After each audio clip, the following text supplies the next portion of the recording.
তো এখানে দেখো অনেক মূলো গাছ রয়েছে, মাঘ মাস পড়েছে আজকে, তো সেই কারণে মূলো খাওয়া হচ্ছে আজকে। এই মানে আগের মাসে খাওয়া হয়নি, খেতে নেই, সেই কারণে আর কি।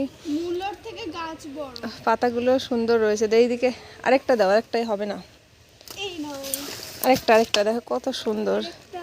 এই গাছ যেটা বড় আছে সেইটা তুলতে হবে। এইটা বড় আছে, এইটাও তো বড়, ওখানে তুলতে পারবি? এই না এটা ছোট। এটা ধর, আমি তুলছি।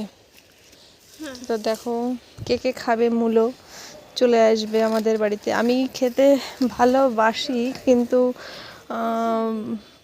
মানে বেশি যেগুলো আর কি লাল লাল, তার থেকে এইগুলো বেশি ভালো লাগে, সাদা মূলোগুলো। তো সাদা মূলোগুলো টেস্টি বেশি হয়। ও বাবা, এটা অনেক ভেতরে ঢুকে রয়েছে। ও এটার জন্য মনে হচ্ছে, দেখো এটা কতটা লম্বা, নিচের থেকে ভেঙেই গেছে মূলো, নিচের থেকে একটুখানি ভেঙেছে। তো চলো, এখন হবে মূলোর তরকারি। তুমি খাবে, আমি ওসব খাবো না। হ্যাঁ, আমি খাবো, আমার শ্বশুর শাশুড়ি তারা খাবে, তুমি শুধু দেখবা। তো এই দেখো, মূলো আমার রান্নাও হয়ে গেছে। আজ আলু না দিয়ে করেছি, আর ছোট ছোট তেলাপিয়া মাছ দিয়ে করেছি।